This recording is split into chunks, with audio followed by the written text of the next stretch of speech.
దేవుని నామమునకు మహిమ కలుగునుగాక. అనుదిన పరిశుద్ధ గ్రంథ పఠనం. ఫిబ్రవరి 4 ప్రార్థన. దయగల తండ్రి, కృపగల దేవ, పరిశుద్ధుడానికి వందనాలు, స్తోత్రాలు. గడిచిన దినములోని కృపలో జ్ఞాపకం చేసుకుని మరొక నూతన దినం మా జీవితాల్లో ప్రవేశపెట్టిన విధానం బట్టి మీకు వందనాలు ప్రభు. ఈ దినము వాక్యము చదువుతుండగా నీ ఆత్మతో నింపి నడిపించండి. వినిన వాక్యము హృదయాలు ఫలింపచేయండి. వాక్యానుసారముగా జీవించుటకు నీ కృపను దయచేయమని యేసుక్రీస్తు అతి పరిశుద్ధ నామములు అడిగి వేడుకొనిచున్నాం మా పరమ తండ్రి, ఆమేన్. లేవియాకాండము 9-10 అధ్యాయములు. 9వ అధ్యాయము.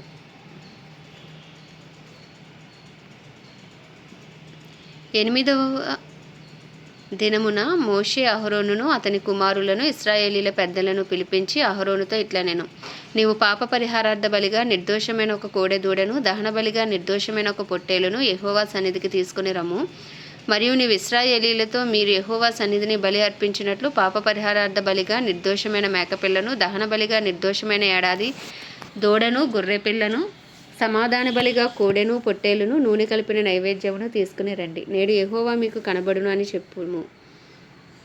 మోషే ఆజ్ఞాపించిన వాటిని వారు ప్రత్యక్షపు గుడారం ఎదుటికి తీసుకుని వచ్చిరి. సమాజమంతయు దగ్గరకు వచ్చి యెహోవా సన్నిధిని నిలువగా, మోషే, మీరు చేయవలెనని యెహోవా ఆజ్ఞాపించినది ఇదే, అట్లు చేయుడి, అప్పుడు యెహోవా మహిమ మీకు కనబడుననెను. మరియు మోషే అహరోనుతో ఇట్లనెను: నీవు బలిపీఠము వద్దకు వెళ్ళి పాప పరిహారార్థ బలిని, దహన బలిని అర్పించి నీ నిమిత్తమును ప్రజల నిమిత్తము ప్రాయశ్చిత్తము చేసి ప్రజల కొరకు అర్పణము చేసి యెహోవా ఆజ్ఞాపించినట్లు వారి నిమిత్తము ప్రాయశ్చిత్తము చేయము. కాబట్టి అహరోను బలిపీఠము దగ్గరకు వెళ్ళి తన కొరకు పాప పరిహారార్థ బలిగా ఒక దూడను వధించెను. అహరోను కుమారులు దాని రక్తమును అతని వద్దకు తేగా, అతడు ఆ రక్తంలో తన వ్రేలు ముంచి బలిపీఠపు కొమ్ముల మీద దాని చమిరి బలిపీఠపు అడుగున రక్తమును ప్రోసెను.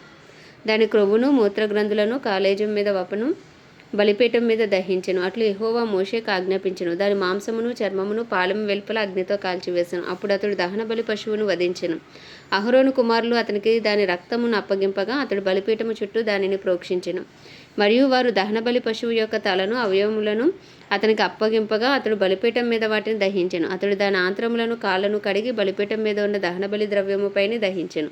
అతడు ప్రజల అర్పణమును తీసుకుని వచ్చి ప్రజలు అర్పించి పాప పరిహారార్థ బలియగు మేకను తీసుకుని వధించి మొదటి దాని వలె దీనిని పాప పరిహారార్థ బలిగా అర్పించెను. అప్పుడు అతడు దహన బలి పశువును తీసుకుని విధి చొప్పున దాన్ని అర్పించెను. అప్పుడు అతడు నైవేద్యమును తెచ్చి దానిలో నుండి చేరెడు తీసి ప్రాతకాలమందు చేసిన దహన బలిగాక బలిపీఠం మీద తీసిన దానిని దహించెను. మరియు మోషే ప్రజలు అర్పించి సమాధాన బలి రూపమైన కోడెదీడను, పొట్టేలును వధించెను. అహరోను కుమారులు దాని రక్తమును అతనికి అప్పగింపగా అతడు బలిపీఠము చుట్టూ దానిని ప్రోక్షించెను. మరియు వారు ఆ దూడ క్రొవ్వును, మేక క్రొవ్వును, క్రొవ్విన తోకను, ఆంత్రములను, కప్పు క్రొవ్వును, మూత్ర గ్రంథులను, కాలేజం మీద వపను అప్పగించిరి.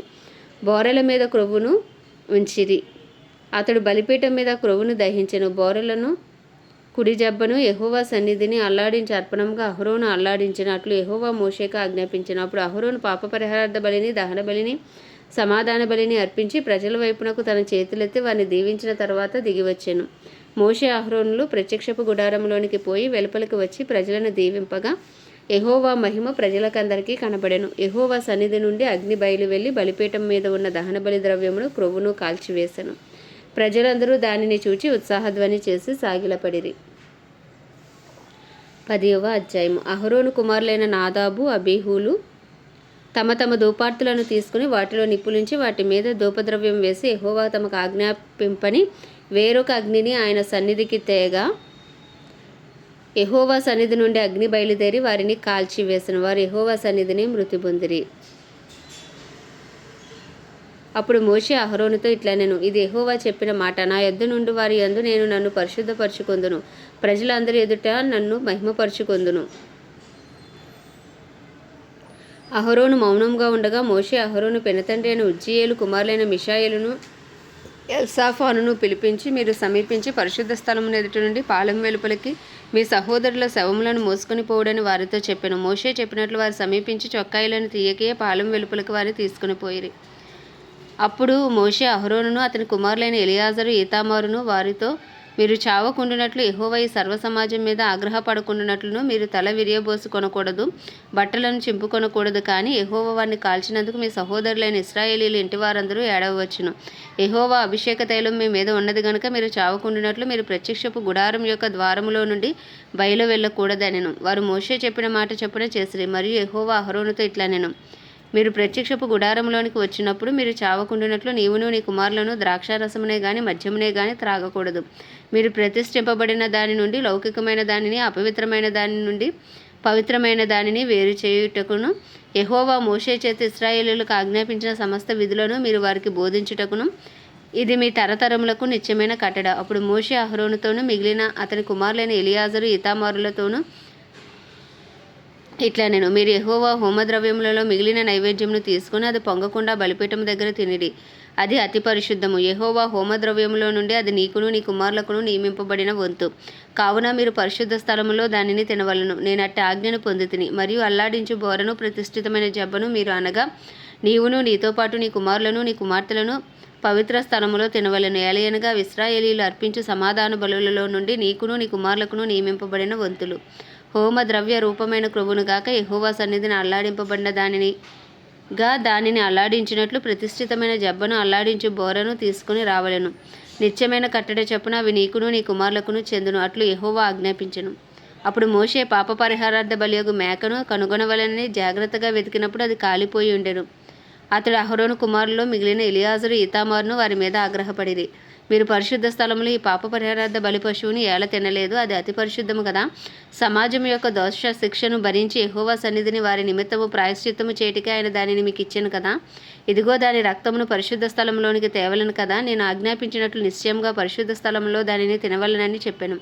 అందుకు అహరోను మోషేతో, ఇదిగో నేడు పాప పరిహారార్థ బలి పశువును దహన బలి ద్రవ్యమును యెహోవా సన్నిధికి వారు తేగా ఇట్టి ఆపదలు నాకు సంభవించెను. నేను పాప పరిహారార్థమైన బలిద్రవ్యమును నేను తినిన ఎడల అది యెహోవా దృష్టికి మంచిదగునా అనెను. మోషే ఆ మాట విని ఒప్పుకొనెను. ఆమేన్. దేవుడి పరిశుద్ధ వాక్యం మన వినికిడిలో దీవించును గాక. ప్రార్థన. దయగల తండ్రి, కృపగల దేవ, పరిశుద్ధుడానికి వందనాలు, స్తోత్రాలు. జీవాధిపతి, న్యాయాధిపతి, మృత్యుంజయుడా, మహాగణుడా, మహిమాగణత అర్హుడా, యోగ్యుడా, పూజ్యుడా, కృపను చూపుటకు ఐశ్వర్యవంతుడా, కృపా సత్య సంపూర్ణుడా, కృప వెంబడి కృపతో మమ్మల్ని కాపాడుచున్న దేవానికి వందనాలు, స్తోత్రాలు, స్తుతులు చెల్లించుకున్న ఉదయకాలమున అయ్యా నీ సన్నిధిలో చేరి ప్రార్థిస్తుండగా మాపై నీ కృప కలుగును గాక. అయ్యా నీ కృప నీ కనిక్రమును మాపైకి దిగి వచ్చును గాక. దినదినము నూతనమైన వాత్సల్యంతో మమ్మల్ని ప్రేమిస్తున్న దేవా, అయ్యా మా అపరాధములు, మా పాపములు, మా దోషములు, మా అతిక్రమములను దయతో క్షమించి నీ పరిశుద్ధ రక్తంతో మమ్మల్ని కడిగి శుద్ధీకరించి నాయన అయా నీ సన్నిధిలో నిందారహితులుగా నీతిమంతులుగా మమ్మల్ని తీర్చమని ప్రార్థిస్తున్నాం. నీకు ఇష్టలుగా ఈ దినమంతా జీవించి భాగ్యం మాకు దయచేయండి. అయ్యా తండ్రి, నీ చిత్తానుసారంగా మమ్మల్ని నడిపించండి ప్రభువా. అయ్యా ప్రార్థనాత్మతో, విజ్ఞాపనాత్మతో, పరిశుద్ధాత్మ శక్తితో మమ్మల్ని నింపమని ప్రార్థిస్తున్నాం. మా కుటుంబాలను మీరు జ్ఞాపకం చేసుకొని మా కుటుంబాల రక్షణ లేని వారికి రక్షణ దయచేయండి, మారు మనసు దయచేయండి, మనోనేత్రాలు తెరవండి, హృదయాలు తెరవండి. అయ్యా రాతి గుండెలు తీసి మాంసపు గుండెలు పెట్టండి ప్రభు. ఏ ఒక్క ఆత్మ నశించిపోవటం నీ చిత్తము కాదన్నావు. అయ్యా తండ్రి, అందరూ నాయన మా కుటుంబాలన్నీ నాయన జీవ గ్రంథంలో మా పేర్లు ఉండునట్లు, అవి తుడిపి పెట్టబడకుండా ఉండునట్లు నీ కృప కలుగునుగా కానీ ప్రార్థిస్తున్నాం ప్రభు. మా ఇరుగు పొరుగు, మా బంధువులు, మా స్నేహితులు అందరిపై నీ కృప కలుగునుగా కానీ కనికరం దిగి వచ్చునుగాక. దయపాలించినైనా కృపను విస్తరింప చేతండి, అందరినీ రక్షించమని వేడుకొంచున్నాం. అయ్యా దైవజనులందరి కొరకు ప్రార్థిస్తున్నాం. దైవజనులు, సేవకులు, సేవకురాండ్రను అయ్యా నీ పరిచయలో కొనసాగుతున్న ప్రతి బిడ్డను నువ్వు బలపరచండి, అభిషేకించి వాడుకోండి. ధైర్యంతో వాక్యం బోధించి అనుకూల సమయంలో వారికి అనుగ్రహించండి. వారు రాకపోకలని కాపుదల భద్రత ఉంచండి. అయ్యా వారి అవసరతలన్నీ నీ మహిమేశ్వరంలో తీర్చమని ప్రార్థిస్తున్నాం. అయా సువార్తకు వ్యతిరేకంగా ఉన్న ప్రాంతాల్లో నాయన ప్రాణాలు తెగించి సువార్త చేసిన ప్రతి దైవజనునికి అయా ప్రత్యేకమైన నీ కాపుదల, దేవదూతల పరిచర్య ఉంచమని ప్రార్థిస్తున్నాం ప్రభా. క్రైస్తవులందరినీ నీ హస్తాలకు అప్పచెప్పుకుంటున్నాం. రూపాంతరపరచండి, నీ రూపులకు మార్చుకోండి. పరిశుద్ధాత్మను బలముగా కుమ్మరించండి. ఆత్మ వరములతో వాడబడినట్లు, ఆత్మ ఫలము కలిగి జీవించినట్లు నీ కృప కలుగునుగాక తండ్రి. నాయన నీకు వందనాలు. డినామినేషన్స్ భేదం తొలగించి అందరూ ఏకతాటిపైకి వచ్చే కృపను దయచేయండి. అయా మెలకు కలిగిన జీవితాలు ప్రతి క్రైస్తవునికి దయచేయమని వేడుకొంచున్నాం ప్రభా. నీకు వందనాలు, స్తోత్రాలు. ప్రపంచ దేశంలో అన్నిటి కొరకు వాటిని పరిపాలిస్తున్న రాజులు, నాయకులు, వారి కింద పనిచేస్తున్న అధికారుల కొరకు ప్రార్థిస్తున్నాం ప్రభా. అయ్యా వారందరినీ మీరు దర్శించండి, మనోనేత్రాలు తెరవండి, గొప్ప రక్షణ వారికి అనుగ్రహించండి, మారు మనసు వారికి దయచేయండి. అయ్యా నీకే స్తుతులు, స్తోత్రాలు చెల్లించుకుంటున్నాం. అయ్యా నీ కృప ప్రపంచ దేశాలపైకి విస్తరించునుగాక. గొప్ప ఉజ్జీవం ప్రపంచ దేశాల్లో రంగులు కొన్నుగాక అని ప్రార్థిస్తున్నాం. ఇజ్రాయెల్ దేశాన్ని ప్రత్యేకించి మీ హస్తాలకు అప్పచెప్పుకుంటున్నాం. ఇజ్రాయెల్ సరిహద్దులో సమాధానం ఉంచండి. ఇజ్రాయెల్ ప్రజలకు క్షేమం అనుగ్రహించి ఇజ్రాయిల్లో నీ చిత్తము జరిగించమని వేడుకొంచున్నాం ప్రభా. భారతదేశాన్ని మీ హస్తాలకు అప్పచెప్పుకుంటున్నాం. 150 కోట్ల భారతదేశ ప్రజల మనోనేత్రాలు తెరవండి, హృదయాలు తెరవండి అయ్యా. రాతి గుండెలు తీసివేయండి ప్రభా. అయ్యా ఒప్పింప చేయండి, పాపమును గురించి నీతిని గురించి ఒప్పింప చేయి పరిశుద్ధాత్ముడు. అయ్యా బలముగా మా దేశంలో పని చేయునుగా కానీ ప్రార్థిస్తున్నాం. కడవరి వర్షం మీ దిగిరండి, కడవరి ఉజ్జీవాన్ని రగిలించండి అయ్యా. నీ పేరు పెట్టబడిన నీ జనులు తమను తాము తగ్గించుకుని పాపం విడిచి చేసిన ప్రార్థనలకు విజ్ఞాపనలకు నాయన జవాబు దయచేయండి. శారీరకంగా, మానసికంగా, ఆధ్యాత్మికంగా, ఆర్థికంగా, రాజకీయ పరంగా, సాంఘిక పరంగా అన్ని రంగాల్లో మా దేశానికి స్వస్థత యేసు నామంలో కలుగునుగా కానీ ప్రార్థిస్తున్నాను తండ్రి. అయ్యా నీకే వందనాలు, స్తోత్రాలు, స్తుతులు చెల్లించుకుంటున్నాం అయ్యా. ఉదయ కాలం నాయన ఎవరైతే అనారోగ్యాలతో ఉన్నారో అయ్యా, ఇగో నాయన ఆత్మహత్యలకు పురిగొల్పబడుతున్నారో ప్రభు, వారందరినీ దర్శించి అయ్యా వారితో మీరు మాట్లాడండి. వారిని నాయన స్వస్థపరిచి లేవనెత్తి ప్రభు నాయన నీ సాక్షులుగా మీరు నిలవబెట్టుకోమని ప్రార్థిస్తూ ప్రభు ఉదయకాలమున అయ్యా ఈ చిన్ని ప్రార్థన మనం నీ పాద సన్నిధికి చేర్చుకోమని యేసుక్రీస్తు అతి పరిశుద్ధ నామంలో అతి వినియముగా బ్రతిమలాడి వేడుకొంచున్నాం మా పరమ తండ్రి, ఆమేన్. పరలోకమందున మా తండ్రి, నీ నామం పరిశుద్ధపరచబడును గాక, నీ రాజ్యం వచ్చును గాక, నీ చిత్తం పరలోకమునందు నెరవేర్చబడుచున్నట్లు భూమి అందు నెరవేర్చబడును గాక. అనుదిన ఆహారము నేడు మాకు దయచేయము. ఇలా ప్రార్థన చేసిన వారిని మేము క్షమించిన ప్రకారం మా ప్రార్థనలు క్షమించి మమ్మల్ని శోధనలోకి తేక దుష్టుని బారి నుండి తప్పించము. ఎందుకంటే రాజ్యము, బలము, శక్తి, మహిమయు నీవైనది, ఆమేన్. ప్రభు యేసు రక్తమే జయం, ప్రభు యేసు వాక్యమే విజయం, ప్రభు యేసు నామములో సంపూర్ణ విజయం కలుగును గాక, ఆమేన్, ఆమేన్, ఆమేన్.